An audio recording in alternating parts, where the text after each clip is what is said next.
Something I run across from time to time is people complaining about toy plugs in Friendship is Magic because it's not like the whole series is one massive toy plug. This complaint often crops up when a person doesn't like how a new toy idea is incorporated in the show. They're quick to blame Hasbro for making the people in charge of the show insert a new toy idea into the series. This of course lets the writers off the hook for bad writing, or more often is the case with this series, is complaining because the show isn't doing what the person wants.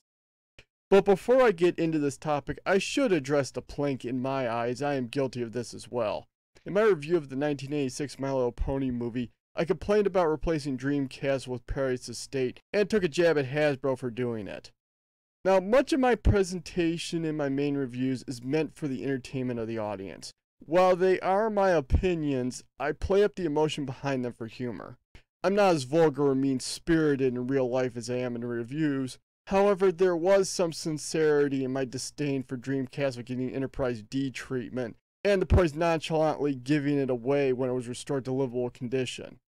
However, looking at this seriously, the problem wasn't Hasbro's fault. From the toy standpoint, Paradise Estate is a much better playset than Dreamcastle, with the potential to create a much richer playing experience. So making a new playset makes sense. Wanting it included in the upcoming series made sense. What didn't make sense was how the switchover was handled in the movie, which falls on George Arthur Bloom and the rest of the creative staff.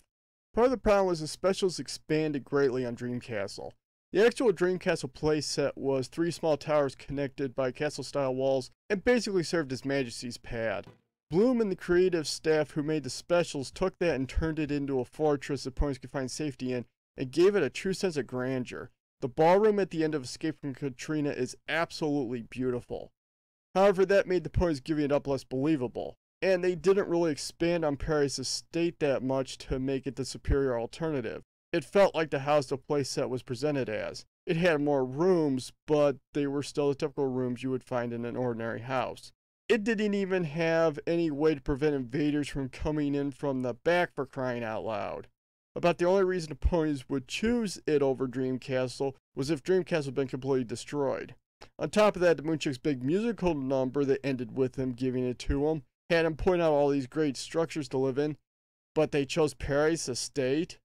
So yeah, while it was being a toy ad that was at the root of the problem, it wasn't what made it a problem. It was the mediocre writing and bad ideas from the creative staff that made it a problem. I think this complaint comes from the attitude that somehow art is soiled if it's used by others for economic gain or have some degree of creative control, particularly if that other is a corporation. Some have gone so far as to call toy cartoons mercenary work. However, I think this is based more in the Rage Against Machine attitude than in reality. I mean, what is a toy brand but a source for inspiration? Kids will often take their toys and assign them personalities and build make-believe worlds around them. The only difference between that and someone making a cartoon based on a toy is the latter is being paid to do it and make something that they can share with the world.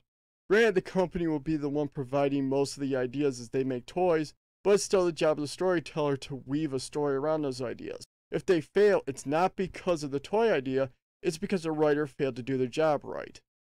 Now, that's not to say that the company is completely immune to criticism. After all, executive meddling is a term for a reason.